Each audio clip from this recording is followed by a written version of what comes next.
Hello everyone, welcome back to our channel Minahil Nazia reaction. तो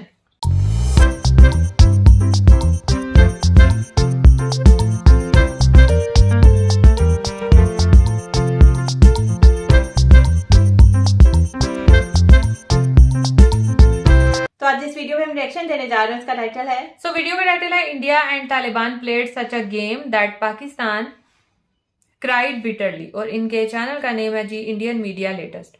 आज हम लोग इस वीडियो पे रिएक्शन करने जा रहे हैं। वीडियो का लिंक और टाइटल आपको मिल जाएगा डिस्क्रिप्शन बॉक्स में। और अगर आप हमारे चैनल पे नहीं है तो जल्दी से सब्सक्राइब कर लें और ज्यादा से ज्यादा फ्रेंड्स और फैमिली के साथ शेयर करें। जल्दी से बढ़ते हैं वीडियो की जानिब और देख लेते हैं ये वीडियो। सुनते जाइए, भारत ने बहुत बड़ा गेम खेल दिया। सुनते जाइए, पाकिस्तान फारिग हो चुका सुनते जाइए, और बहुत जल्द बिल्कुल ही साइड लाइन होने वाला है। सुनते जाइए, अफगान तालिबान ने $35 मिलियन की इन्वेस्टमेंट का ऐलान किया चाबहार पोर्ट पर। सुनते जाइए, देखिए, मिस्टर जेपी सिंह हैं और जेपी सिंह साहब हैं जॉइंट सेक्रेटरी पाकिस्तान, अफगानिस्तान और ईरान के। ये मिनिस्ट्री ऑफ एक्सटर्नल अफेयर्स के हैं, भारत के। ये पहुंचते हैं अफगानिस्तान। वो तुम्हारा भाई है। सुनते जाइए, आपको बताते चले कि चाबहार पोर्ट वो पोर्ट है जिसका इंडिया और ईरान ने मिलकर जो है इसके ऊपर काम किया है और आज जो है अफगान तालिबान इंडिया के साथ ट्रेड करने के लिए चाबहार पोर्ट को यूज करेंगे। सुनते जाइए, भारत ने $3 अरब से ज्यादा इन्वेस्टमेंट वहां पे करी है। सुनते जाइए, आज की तारीख में भारत क्या कर रहा है? भारत को सेंट्रल एशिया जाना होता है, कहीं भी जाना होता है अफगानिस्तान, भारत पाकिस्तान से थोड़ा ना जाता है। पाकिस्तान से बात करी थी। अमन की तरफ कदम बढ़ाना एक बेहतरीन अमल है जो कि खित्ते के लिए बहुत ही मुफीद साबित होगा, मगर ये नहीं हो सकता कि उन्होंने किसी भी पाकिस्तानी पोर्ट को यूज नहीं किया। सुनते जाइए, तालिबान अपनी इकोनॉमी को ग्रो करना चाहते हैं और इसके लिए उन्हें सिर्फ और सिर्फ इंडिया की जो है सपोर्ट चाहिए। जब भी कोई ऐसी खबर आती है उसको सुनता हूँ, देखता हूँ ना, तो दिल में ना बड़ा आनंद आता है, सुनते जाइए, चरम सुख की प्राप्ति हो जाती है। सुनते जाइए, और पाकिस्तानी को रोता हुआ देखने में तो ऐसा लगता है जैसे मोक्ष की प्राप्ति हो गई है। सुनते जाइए, ये ऐसा है कि यहाँ पे तुम्हारा लाहौर है, ये हमारा अमृतसर है। अमृतसर से सीधा लाहौर करो, फिर यहाँ से टक से ले जाएंगे यहाँ से और काबुल।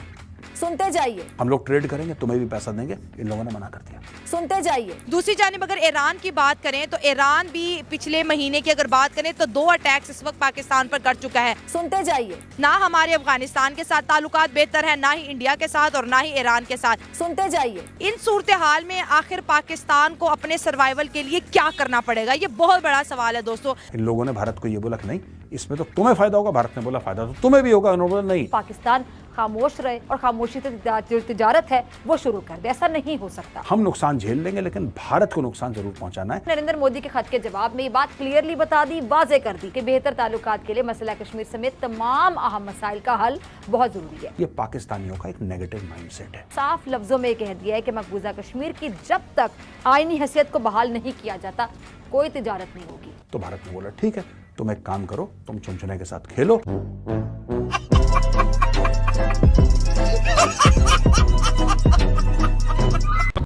और मैं तो इस फिजा खलीफा से ये बोलना चाहूंगा, फिजा खलीफा कैसा लग रहा है? आज तुम तीनों तरफ से सैंडविच की तरफ पिसे जा रहे हो। जबरदस्त जबरदस्त जबरदस्त, शायद यही कहना बनता है, बहुत जबरदस्त। उस वक्त जब भारत ने रास्ता मांगा था तब तुमने क्या कहा था? मसला है कश्मीर पहले हल होगा फिर रास्ता देंगे। और नहीं तो क्या। अब भारत ने और अफगानिस्तान ने दोनों ने मिलकर पाकिस्तान की सुझा दी है। अल्लाह तौबा। ये वही पाकिस्तानी जब अफगानिस्तान में तालिबान की सरकार आई थी तो सबसे ज्यादा भंगड़े इन्होंने डाले थे। इतनी मिठाइयाँ ये ईद पे नहीं बांटते, इतनी मिठाइयाँ इन्होंने अपनी मस्जिदों में, मोहल्लों में, मार्केट में आके बांट दी थी। हमारे बिरादर आ गए, अभी हमें कश्मीर आजाद करा के देंगे। और आज वही अफगानी इनको ठोक रहे हैं। ये हमारी बहुत बड़ी अचीवमेंट है। हम अपना पोर्ट बना रहे हैं। भारत ने यहाँ पे तैयार कर दिया शानदार चाबहार। आगे इसके रेलवे पटरियां भी बिछा दी भारत ने। सुनते जाइए, पाकिस्तान इस वक्त कहाँ खड़ा है? पल्ले ना कोई ढेला, कर दी मेला मेला। अपने पांव पर खड़ा भी है या नहीं? भारत को पाकिस्तान की आवश्यकता नहीं है। पाकिस्तान जाए भाड़ में। सुनते जाइए, ये एक बहुत बड़ी डेवलपमेंट है। और यही पाकिस्तान जाए भाड़ में भारत दुनिया भर को बोल रहा है ये गेम है। सुनते जाइए, बहुत बड़ी डिप्लोमेटिक जीत है। बिलावल भुट्टो ने बड़ा दावा कर दिया, सदर बना था जरदारी, फिर सदर बनेगा जरदारी, दम मस्त कलंदर जरदारी। यहाँ पाकिस्तान के सदर बन चुके हैं आसिफ अली जरदारी। पीएम मोदी जी हाँ भारत के प्राइम मिनिस्टर नरेंद्र मोदी जी की बात किए बगैर कैसे हमारा ये सेगमेंट कंप्लीट हो सकता है? आखिर क्यों? मोदी जी आप लोग हमारे दिल के बहुत करीब हैं। इतना गलत कैसे हो सकता है भाई? पाकिस्तान के सीनियर पत्रकार है आरजू काजमी जी, इनका इकबालिया जुर्म सुनिए। जब आप पैसा दे देंगे तो आप तो हमारे पेट के करीब, कानों के करीब, आंखों के करीब, हर जगह पहुंच जाएंगे। असंभव! हम एकदम सुधरे में मिलेंगे। यहाँ से जितने भी आपको चाहिए ना, हाफिज सईद और मसूद अजहर और ये वो जितने भी हमने यहाँ पे रखे हुए ना, हम सबके सबको पैक करके आपको पार्सल कर देंगे। अरे वाह आरजू जी, हमको तो पहले से पता है, आप तो हो आतंकियों के पनेगार। आप पे रखिएगा, फिर आपने उन्हें जेल में रखना है या उनका कुछ भी करना है, वो आप लोग जाने वो जाने, हमारा कोई लेना देना नहीं होगा। पाकिस्तानियों को पैसा दे दो और उनसे कुछ भी करवा लो भैया, कुछ भी, समझ रहे हो? मुझे समझ नहीं आ रही कि जो काम 2-3 बिलियन डॉलर से हो सकता है बहुत आसानी से, उसके लिए बार बार एयर स्ट्राइक और कभी क्या और कभी क्या, कभी जाके IMF को मना करना कि पैसा मत दो, तो कभी हमें उल्टा सुल्टा बोलना। मतलब ये सारे काम करने के बजाय सीधे सीधे 3 बिलियन डॉलर हमारे मुंह पे मारिए। आगे का क्या सोचा है? हम तो ऐसा रंग बदलेंगे कि गिरगिट भी शायद शर्मा जाए। आप भी हैरान हो जाएंगे, आपको लगेगा ये तो कितने प्यारे लोग हैं। शायद पाकिस्तान का भी भला हो जाएगा। नेवर। अब बाकी कंट्रीज से सीखकर हमें भी आगे बढ़ना चाहिए। कब तक ये हम कटोरा लेके कभी IMF और कभी वर्ल्ड बैंक और कभी सऊदी अरब और कभी चाइना की तरफ जाते रहेंगे? चाइना से मुझे याद आया, मेरे अब्बू आए हैं, मेरे अब्बू आए हैं। ये बड़े चुपता है इनको चाइना का पाकिस्तान के साथ ताल्लुक।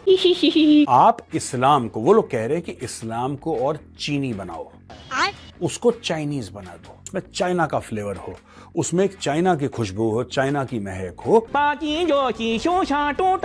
पाकिस्तान जो सबसे बड़ा भिखारी है दुनिया का और चाइना का सबसे बड़ा भिखारी है, चाइना से सबसे ज्यादा लोन किसी ने पकड़ रखे हैं तो पाकिस्तान ने। सिर बाबू नोटू, ना बाप बड़ा ना भैया, नोटू नोटू बाबा नोटू। वो पाकिस्तान जो अपने आप को इस्लाम का किला बताता है, आलम इस्लाम का ठेकेदार बताता है, वो पाकिस्तान बिल्कुल चुप है क्योंकि पैसे चाहिए चाइना से। अल्लाह के नाम पे दे दर बाबा, दे दर बाबा, दे दर बाबा। 2/3 यानी कि 2/3 मस्जिद जो हैं उनको तोड़ दिया 2017 से। चीनी कह रहे हैं कि अरबिक कल्चर है, उन्होंने मस्जिद की ना गुंबदें तोड़ दी पूरी ऊपर से। उन्होंने बोला फ्लैट बनाओ या फिर चाइनीज टाइप का, ऐसे जो घर टाइप का बनता है जो चाइनीज बनाते हैं ना टाइल से, वो बनाओ। है ना अजीब सा असूल। इन्होंने पूछा क्या क्या हराम है इस्लाम में? बोला साहब इस्लाम में जो हराम है ना, इस्लाम में सुअर खाना हराम है, इस्लाम में संगीत सुनना या गाना बजाना हराम है, इस्लाम में शराब पीना। इन्होंने सारे इमामों को इकट्ठा करा वहाँ पे, जो मौलवी मौलाना इमाम है, शिंजियांग की बात कर रहा हूँ, चीन की, और बोला कि ये पढ़ा है सुअर खाओ, ये पढ़ी है शराब पियो। उसके बाद म्यूजिक चलाया और बोला नाचो। भाइयों उसने बोला नाचो और वो नाचे, और बोला और नाचो, फिर वो और नाचे। हाय हाय। ये क्या कह रहे हैं? ये कह रहे हैं कि नहीं कुरान शरीफ में क्या कोई चाइनीज बंदा है उसमें? अब सवाल इनके देखो, चीनियों के इनके कितने दिमाग खराब हैं। ये कह रहा है कुरान शरीफ में कोई चाइनीज आदमी है, तो उसने बोला साहब ये तो सऊदी अरब का पूरा मैटर है, सऊदी अरब का, इसमें चाइनीज कहां से होगा? फिर कहता आप चाइना में नहीं पढ़ा सकते जब तक इसके अंदर चाइनीज ना हो। ये तो कुदरत का निजाम ही नहीं है ना। They are writing, rewriting, not writing, rewriting, sorry, chapters of the Quran, rewriting entire chapters. वो कह रहे हैं कि इसमें चाइनीज बंदे डालो 2-3। वो कह रहे हैं किस तरीके से डाल सकते हैं सर? क्या बच्चों वाली, क्या अजीब जाहिलों वाली हरकतें हैं ये? कह रहे नहीं डालो। अब बात कर लेते हैं इस जमहूरी मुल्क पाकिस्तान की। बताया जा रहा है कि 65 बिलियन डॉलर्स लग चुके हैं, और 65 बिलियन डॉलर लग चुके हैं तो जरा पाकिस्तान ये भी बता दे कि ये 65 बिलियन डॉलर जो कि चाइना का दावा है कि वो पाकिस्तान को दे चुका है, वो आखिर कहाँ गए, क्या बना? 10 साल हो गए जी CPEC को बनते बनते, और 10 साल के बाद एक केक भी काटा गया था और बड़ी खुशियां मनाई गई थी, बड़ी मुबारकबादियां दी गई थी कि जी CPEC जो है उसको 10 साल मुकम्मल हो गए, लेकिन CPEC मुकम्मल नहीं हुआ। यही तो कयामत है। ये पाकिस्तानी कितने ही बेगैरत है, जब चाइना मुसलमानों पे जुल्म कर रहा है, इतना जुल्म कर रहा है, इतना जुल्म कर रहा है, लेकिन चाइना से इनको भीख मिलती है, इनको पैसा मिलता है, दुनिया भर का कर्जा मिलता है, पाकिस्तान की इकोनॉमी को सिर्फ चाइना ही चला रहा है। तो ये पाकिस्तानी जो इतना इस्लाम करते हैं, फिलिस्तीनियों के साथ इनका दिल धड़कता है, कश्मीरियों के साथ इनका दिल धड़कता है, पूरे संसार में जो भी मुसलमान के साथ होता है उसके साथ ही खड़े हो जाते हैं। कभी फ्रांस के खिलाफ हो जाते हैं, कभी अमेरिका के खिलाफ हो जाते हैं, लेकिन चाइना के खिलाफ कोई मौलाना नहीं बोलता, कोई मुल्ला नहीं बोलता, कोई मीडिया नहीं बोलता, कोई पॉलिटिशियन नहीं बोलता। अबे कितने बेगैरत हो तुम, ऊपर वाले को भी क्या मुंह दिखाओगे? इतने बड़े हिपोक्रेट कौम आपने इस संसार में कभी नहीं देखी होगी, और ये अपने आप को समझते हैं इस्लाम के ठेकेदार। पूरा वीडियो आपने देख लिया। वीडियो देखने के बाद में आपके क्या विचार है, कमेंट सेक्शन आप ही का है। आप भी इन पाकिस्तानियों को घसीटते हुए जाइएगा। भाई ने बोला करने का तो करने का। आप लोग अपना ख्याल रखिए। आपका भाई आपके लिए पाकिस्तान से रिलेटेड वीडियो लाता रहता है। जय हिंद, वंदे मातरम, जय श्री राम, जय श्री राम, जय श्री राम।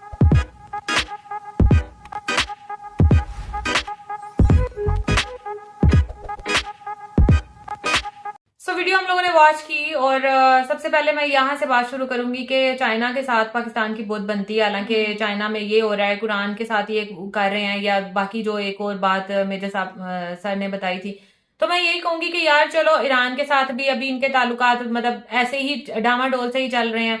अफगानिस्तान के साथ भी कोई इतने अच्छे नहीं है और इंडिया के साथ तो बिल्कुल ही अच्छे नहीं है। तो चलो अगर एक हम सारे मुल्क के साथ अच्छे हैं तो यार खुदा का वास्ता अच्छे ही रहने दो। क्यों जो है वो उनके भी खिलाफ करने पे तुले हुए हो। मतलब बिल्कुल पाकिस्तान ये ना हो कि कॉर्नर ही हो जाए। चलो एक मुल्क के साथ हैं, रहें अच्छे रहें, लेकिन ये है कि जो गलत बात हो उसमें बोलना भी चाहिए। मैं ये नहीं कह रही कि आप लड़ने ही चले जाओ या ये करो, लेकिन जिस तरह से वही बात आ गई कि फलस्तीनियों के लिए आपके दिल धड़कते हैं या उनके लिए आपकी आवाजें उठती हैं, तो यहाँ पे भी अगर चाइना में भी कुछ होता है तो फिर आपकी आवाजें उठनी ही चाहिए। लेकिन फिर वही बात आ गई कि यहाँ पर नहीं उठती, पता नहीं क्या इसके पीछे भी जरूर कोई ना कोई राज होगा। अच्छा, जो इस वीडियो को देखे मुझे समझ में आया ना, मुझे इस न्यूज का पता नहीं है कि एग्जैक्टली है क्या, लेकिन इस वीडियो को देखने के बाद मुझे समझ आई कि जैसे पाकिस्तान की एक जियोग्राफिकल वो है ना, पूरी एक एरिया है पाकिस्तान के, मतलब हर बॉर्डर जो है ना पाकिस्तान के साथ लगते हैं हर मुल्क के ना। तो शायद इस वजह से ना पाकिस्तान जो है ना वो रास्ता नहीं दे रहा था इंडिया को अफगानिस्तान में भी ना ट्रेड वगैरह करने का। हाँ, फिर उन्होंने कोई लंबा चौड़ा रास्ता जो है ना वो ढूंढा है और अब जो है वो आई थिंक ईरान के थ्रू जो है वो कर रहे हैं।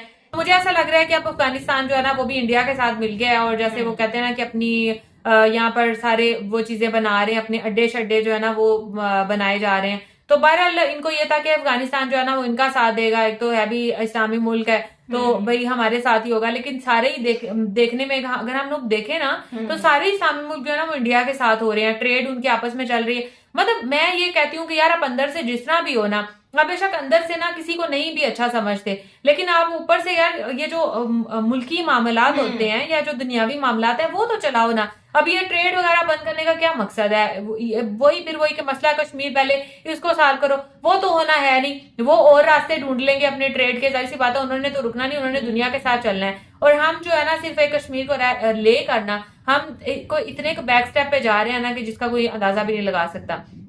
तो मेरे ख्याल से हमारे मुल्क को भी, गवर्नमेंट को भी, अभी जो नई गवर्नमेंट आई है, मुझे ऐसा लगता है कि जो नई गवर्नमेंट आई है शायद वो कुछ ऐसे कोई हाथ बढ़ाए, दोस्ती का हाथ बढ़ाएगी अपने बैंकों को भरने के लिए ना, अपना खजाना भरने के लिए सिर्फ हाथ बढ़ाएगी, मुल्क के लिए वो कभी भी कुछ नहीं सोचेगी। हाँ, क्योंकि इस गवर्नमेंट को हमने पहले भी देखा है कि इनके ना टर्म्स अच्छे हो जाते हैं इंडिया के साथ, इनके टर्म्स हो जाते हैं अच्छे। नहीं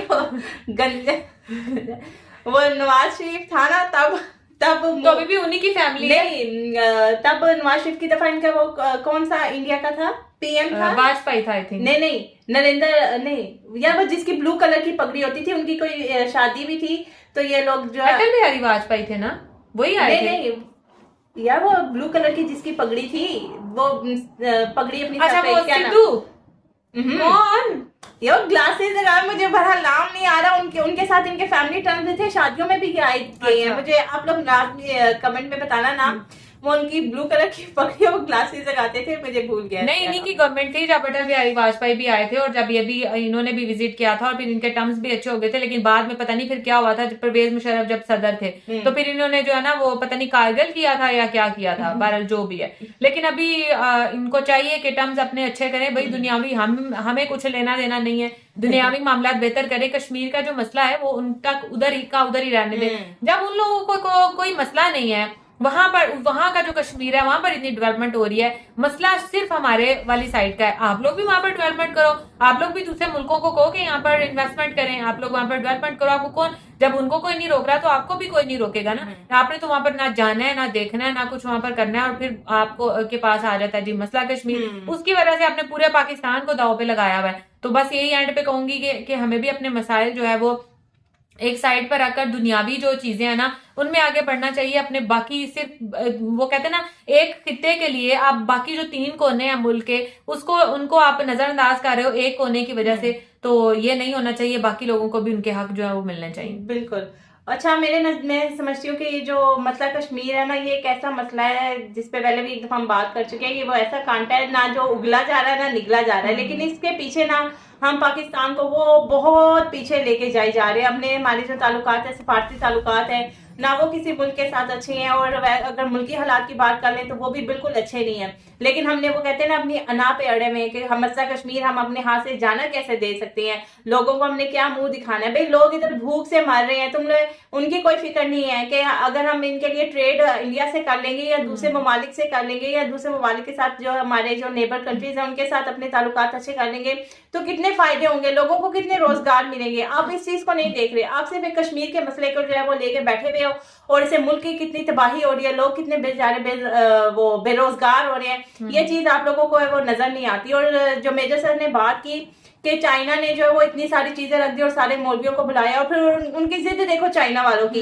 कि कुरान में हमारे भी 2-3 लोग डालो। भाई एक हमारी रिलीजियस बुक है, उसके अंदर आपका मतलब मुतालबा भी देखो तो किस किस्म का। और दूसरा जो वो कहते हैं कि मस्जिदें जो है वो हमारी पसंद के मुताबिक, जैसे उनके घर वो ऐसे करके नहीं होते जैसे मेजर सर भी बता रहे, भाई वैसे बनाओ, हमारी मस्जिदों के मीनार होते हैं। लेकिन फिर भी ये पाकिस्तान है ना, जैसे आप कहते हैं कि उनके आगे बोलते नहीं, ये उनके आगे बोल ही नहीं सकते, क्योंकि जैसे ये वीडियो में भी बता रहे थे कि जितनी भी इकोनॉमी है पाकिस्तान की वो सारी चाइना चला रहा है। जैसे हम चाइना के तो वाकई हम कर्जदार हैं, तो अगर आप किसी मुल्क से इतना सारा पैसा ले रहे हो तो फिर आप कैसे बोल सकते हो। आपने तो फिर सारी उनकी शराइत जो है वो मानी है। जैसे वो मौलवी के इन्होंने कहा कि मौलवी जो है वो डांस करना शुरू हो गए, उन बेचारों ने क्यों नहीं डांस करना जब आपने माननी उनकी है, जब ऊपर से गवर्नमेंट लेवल से आपको कहा जा रहा है कि भाई आप जो है वो इनकी बात मानो। मुझे लगता है कि पाकिस्तानी जो गवर्नमेंट है या पाकिस्तानी कौम वैसी बन गई है, कहना नहीं चाहिए कि जैसे कुत्ते के गले में पट्टा नहीं होता और वो पट्टा जो है वो चाइना के हाथ में है, जैसे वो कहता है कि इधर बैठ जाओ, इधर बैठ जाते हैं, इधर खड़े हो जाओ, इधर खड़े हो जाते हैं। तो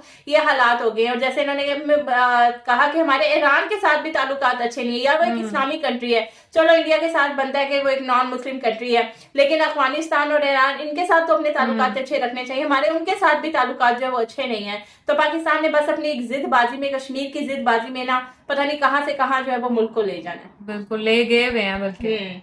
सो खैर ये था हमारा रिएक्शन, होप सबको अच्छा लगा होगा। अगर अच्छा लगा तो वीडियो को लाइक कर दें और चैनल को भी सब्सक्राइब कर दें जो लोग चैनल पर नए हैं। तो मिलेंगे आपसे नेक्स्ट रिएक्शन वीडियो के साथ, तब तक हमें दें इजाजत। अल्लाह।